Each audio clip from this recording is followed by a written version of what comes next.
Sinners came from a very personal place, man. Like when I was finishing up my last film, Wakanda Forever, we spent a little bit of time in Byron, Georgia, which is like a small city a few hours outside of Atlanta. But while I was there, I saw a cotton plantation. I'd never seen the plant before in person, and that experience made me think of my uncle, who was from Mississippi, grew up in his early times as a sharecropper and eventually fled the state, came to California. We had a very close relationship. And he passed away in 2015 as I was finishing up my second feature film, Creed. I never got to see that movie, and I never really properly mourned that loss. And one of the things that he and I would do together, listen to blues music. I was trying to figure out what my next movie was gonna be. And I was in the kitchen with my wife and producer, business partner, Zenzi, and a Howlin' Wolf song came on called Wang Dang Doodle, which is a crazy song about all these dangerous characters in the South that get together and decide to throw a party. The movie just came to me. It kind of all coalesced in that moment. And I told Zenzi, I was like, I think I got my next idea for a movie. And more than anything, I found it was an opportunity for me to write a love letter to cinema, to all of the things that I love about going to the movies and watching movies with an audience. That feeling that drove me to want to become a filmmaker. I'm maximizing all the relationships that I formed with all of the folks that helped me make those movies. And I'm kind of just like cashing it in, on this picture. And at the same time, it's the first film that I've made, since I kind of know who I am. I'm a dad, a husband, a business owner. In many ways, it's the most important movie I've ever made, and it's straight from me to audiences.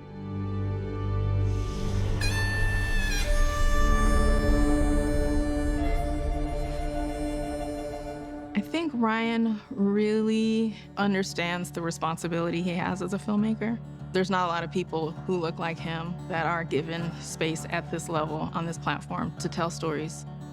This story is closest to him because I think parts of Smoke, parts of Stack, parts of Sammy are him. He just revels in the memories that he has with his big cousins. Those are the men who formulated his ideas about relationships, about taking care of family, and about responsibility and about manhood. In those formative years, those are stories and memories he's just latched onto. Zenzi, she's always the first person to read anything that I make. So when I'm making things, it's really for an audience of one. So I'm trying to see if she buys it, If she does, generally I know I got something. My dad was born in 1931 in Chicago by parents who were from Mississippi, so not too far from the Mississippi Delta. So I felt like this story, in ways, just brought me closer to a part of my history that I didn't yet know. The discovery of that place and the people there, it just filled my imagination with what my grandparents might have been. And I imagine that will be the same for so many people who are products of the Great Migration and who have ancestry and lineage from that place that, even through the circumstances of the people at that time, still found joy and love and community. I thought only Michael could do. So when I brought it to him, it was an opportunity for us to kind of jump off this creative cliff together with no safety net. I hit him up, try to pitch a project to him. He passed on that one and pitched me this one. I was like, all right, cool, let's do it. I mean, it wasn't exactly like that. No, it wasn't like that, no. Yeah. But say when Cool calls you, you pick up the phone. You know what I'm saying? And you really pay attention to what he's got to say. And I heard the pitch and I was like, oh man, this is different. And I was a little nervous at first. Once I shared it with Mike, and he was in, it kind of changed the game a little bit, right? Because now we have somebody who's a bona fide movie star. Now he's gonna be doing something we haven't ever seen before. I mean, we're constantly always trying to grow, from project to project, throughout our lives and also throughout our professional career. When you're working with your friends, you never want to let them down for anything. He picks up the phone and calls and thinks about you for a certain, project, that's really, really personal to him, that means a lot to him, and he trusts you to deliver the message, be a part of that process. You take it seriously, and it means a lot, so. We wouldn't have met each other if we didn't love the work, and as a result, we was able to build a bond that I think enables us to put some great stories in front of audiences. I think what makes Michael and Ryan's collaboration so successful is trust, openness. It's not being afraid to be honest with each other, that honesty and that communication, and the accepting of it on both sides. If Michael feels a certain way about something, and even if Ryan didn't think of that idea originally, he'll want to see it, he'll let them go. Through the years, obviously that trust has grown, and I've never seen both of them so locked in. You boys twins? Nah, we cousins. It was almost like a heist movie, and how quickly we had to find people we could trust to pull off this impossible thing. We got to going to calling all of our old collaborators. Ryan called me and I couldn't believe my ears because he's telling me this story about a 1930s film where Michael B. Jordan is gonna play his own twin, two characters. He calls me, he's got this project, he's like, it's vampires, and he's like, it's set in Mississippi in 1932, and I was like, yes. When I read it, I texted him and I was like, this is amazing. I couldn't put it down, but anytime I have the opportunity to work with him, I'm excited about it. And it was great because the first thing that they did was call each other. You know what I mean? Like, you know, so it's an incredible shorthand between those artists and an excitement to do something that they hadn't done before. Getting a call like that, it's not only a gift, it's more like a mission to tell the story and to bring people into awareness of people in the South who made something out of nothing, who were disenfranchised, but created the blues, created beautiful music that has influenced generations and all kinds of genres. Blues music has a very important relationship with global pop culture, with American pop culture. And with Black culture specifically, because it came out of that culture. And in this time, it's a lot of shame and pain and discomfort associated with the time.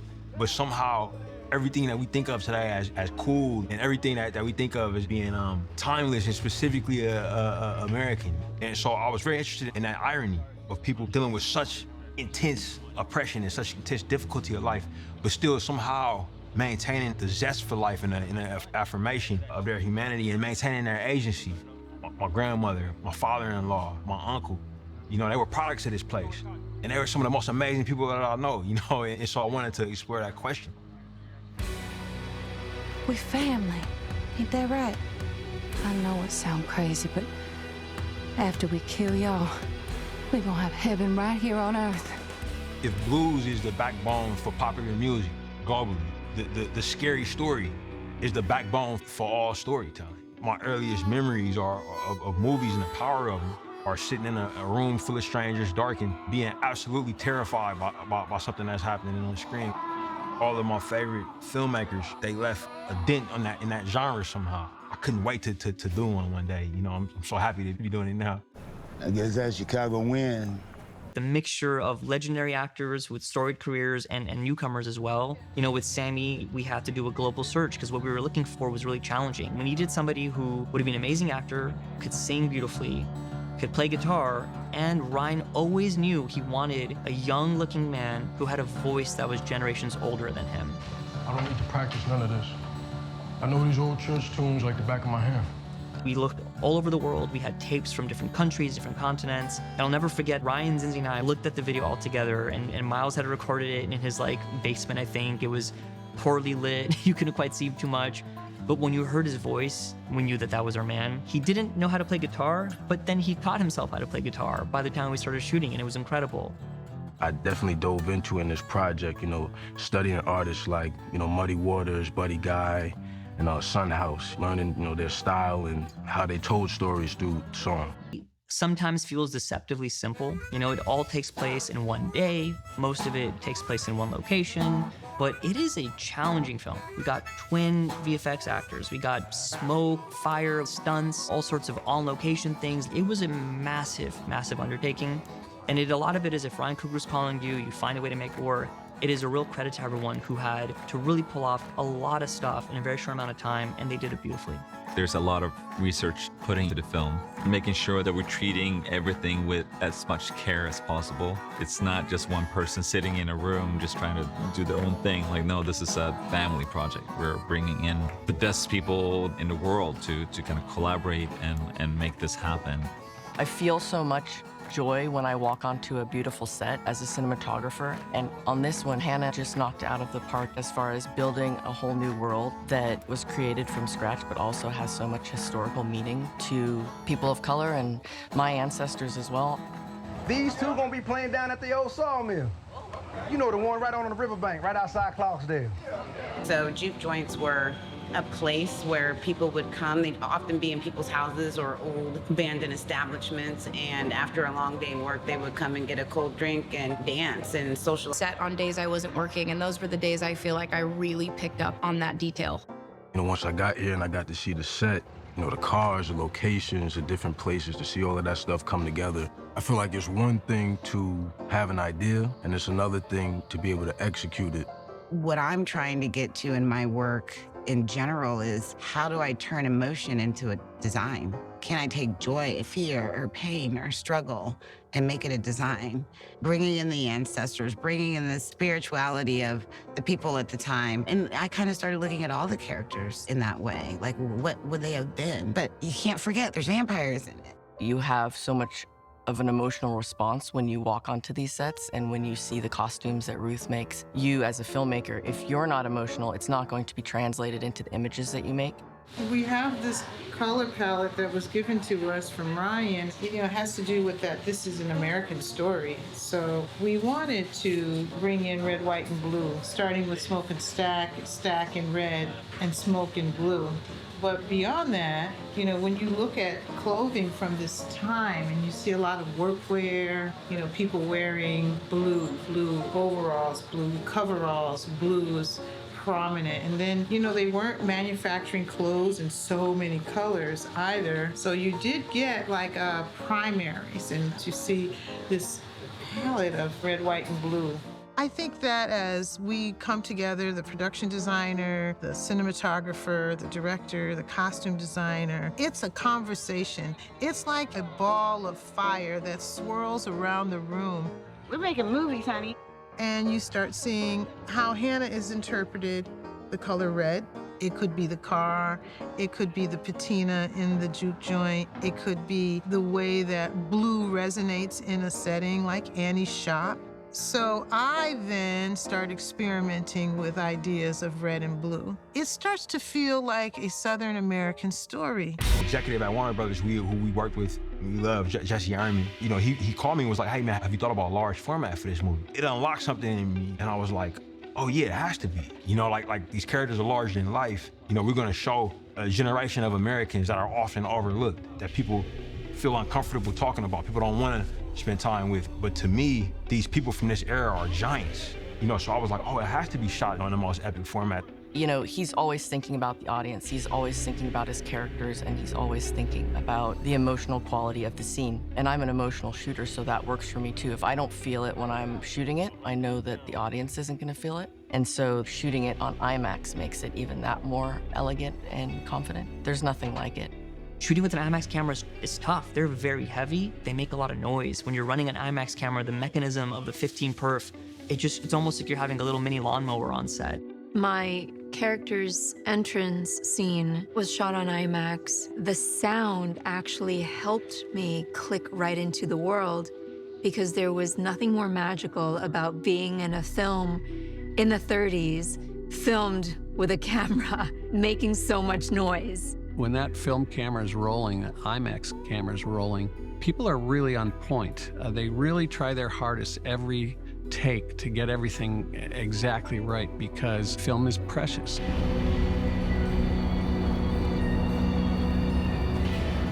Shooting in Louisiana was a beautiful experience, but we were definitely out in the elements, at the mercy of thunderstorms and rain and mud, different things that come with shooting out in nature. The weather destroyed us and our schedule, so we were required to just be nimble and flexible to adapt to the challenges that came our way. So I would have to talk through what's up next, because we often had to pivot from what we thought our plan was and make sure that we were on the same page of what to expect. It was definitely all hands on deck. I'm Ludwig Goranson. I'm Serena. I'm Sevel Hanyan, and you're with us live tonight as we shoot one of the craziest scenes you will ever see on camera.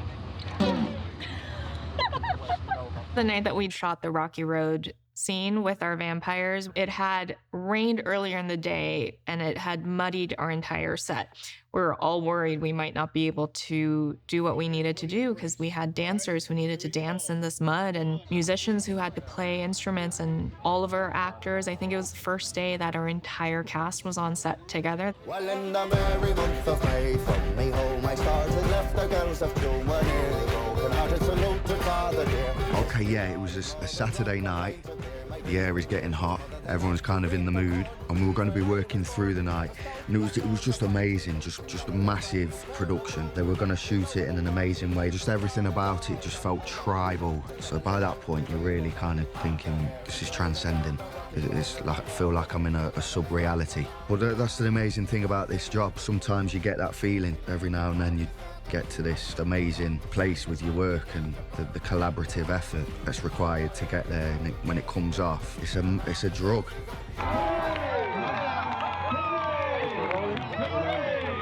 These scenes they're heavy, and these days of shooting were long. I've waited a long time to be this moved by a role, and this character is one that challenged me in ways I don't know that I've been challenged before and will never forget. I feel extremely proud. I also feel a couple of years older because it was intense. And I never would imagine we had all this original music, but you got a lot of great stuff we're really excited about. I know it's been a lot, because y'all kind of... I think Ryan has that magic with people where he can see and push people further than what they knew they could be. I'm talking about myself now because that's how I feel like with every project that I do with Ryan. I know I can do it and I know the way to do it, but it's also he helps me finding these new ways and inspiring me to find these new ways. He did such a great job for us. Ready and action. Usual.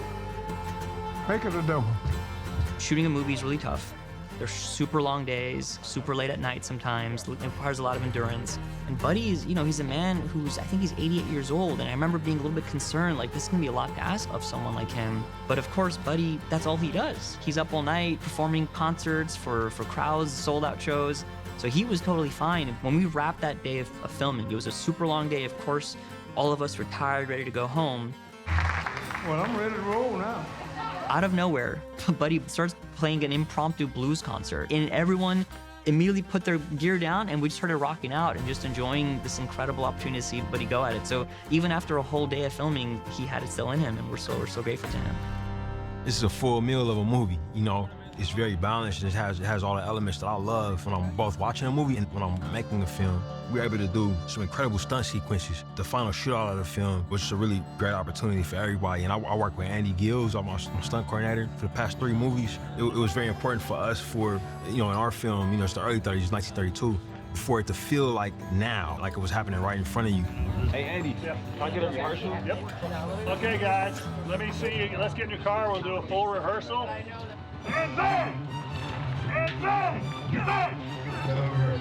We were able to do some really incredible practical effects when it came to the shootout. Riddling that, the old Model T, we used the technology that was recently developed for our prop guns to make it safer for the actors. There's no projectile, out of the front of the gun, but it still ejects the shell casings and the gas, that pumps to make it look live, giving the actor a real recoil feel and while maintaining everybody's safety.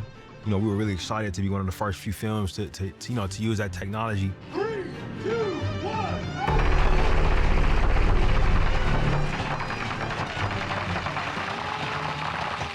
We were able to do some old school techniques, specifically remix flying, putting jack. Real Montage was one of those scenes that I could not wait to get to from the moment I read it. The surreal montage, I think, is very much Ryan because it has so much meaning. Only a director like that can explain to you what they're trying to execute. So this is the window that allowed for me to bring in so many different generations and eras and cultures of dance. It hands down really was an opportunity to pay respect, honor, and put on display our ancestors, the different music, movement, cultures that have come from generations ago, and not only tie it into the era that the film takes place in, but tie it to our current era where audiences will be watching. We actually started with the outside shot under the stars and seeing everyone dancing in the middle of a swamp in the middle of the night in Louisiana with the smoke and the fire and the traditional garb. I can't even describe it, and I kind of don't want to because it feels so precious to me. It's surreal just to hear how everything came together and for it to be this magnitude. Everybody's just having a good time because I think they realize that there's a common thread that unites us all. Even in the reality of the performing of it, everybody realizes that there's something really cool happening here.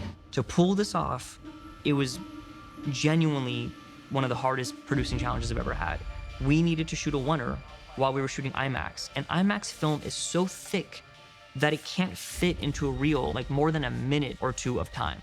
So that to solve that, we had to find ways to just cleverly hide cuts. Camera would move past the wall, we would cut there for momentarily. We had a lot of talks about what that was going to be and how we would execute it in a limited amount of time with so many characters. Then we had to have a song that would be ready by the time we're shooting. Usually Ludwig is writing these songs after the movie's been shot.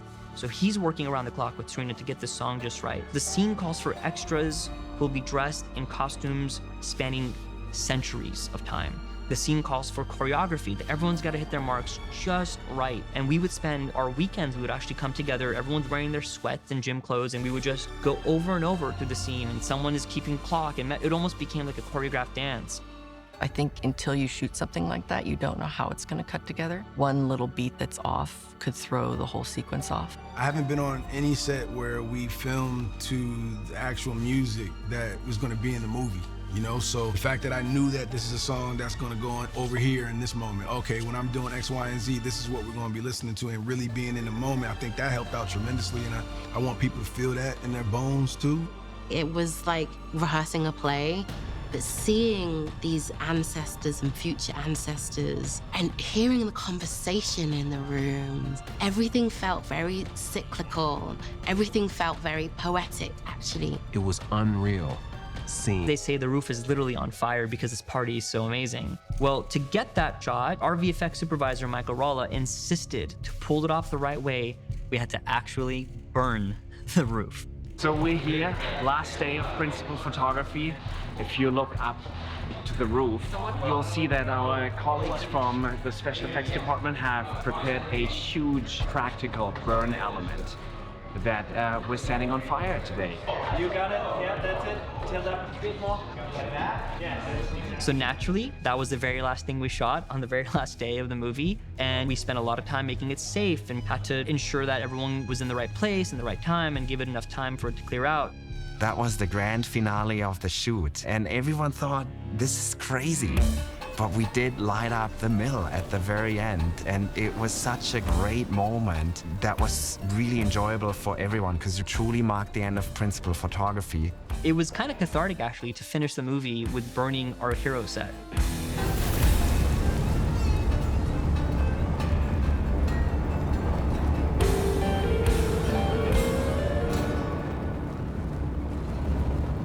This is a group effort. This is a team effort. We need everybody in this room to make this movie come to life, you know? Yeah, I'm just proud of all of us. I'm really proud of all of us, and I can't wait to see this thing on the big screen. It was a long and hard shoot, as they all are. We wrapped the movie in the middle of the night, and everyone was, of course, tired. We had some great speeches, and everyone's feeling good. And then we rolled out some TVs.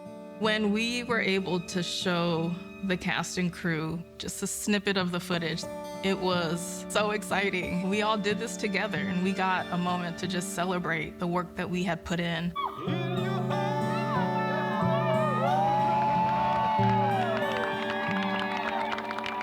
I had never done anything like that myself before, like on rap, show some footage. The biggest gift for me was I got to watch them watch it. And also I hadn't seen it because we were trying to make an incredibly difficult day. But it was incredible, man. And we only could have done that because we've been working together forever. We're gonna have a premiere for this movie. We're gonna have lots of screenings. We're gonna open the movie around the world.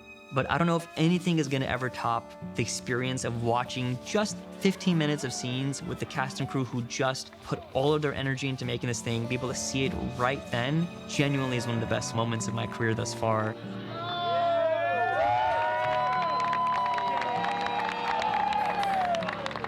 This moment, this thing that we created together was so special that we all wanted to hold on to it for as long as we could. But that night was so many things: relief, joy, jubilation, exhaustion. Yeah, it was awesome. Hey, for real, I thank all y'all, man, for helping me make my dreams come true. So I appreciate y'all and everything that y'all gave to the movie. It's all over the film. That's just a taste of it, you know what I'm saying? But it's there, and I really, really, really appreciate y'all, for real. Thank you. Appreciate it. It was so satisfying, man. I was so happy for Ryan and proud of him. An original thing that he thought about.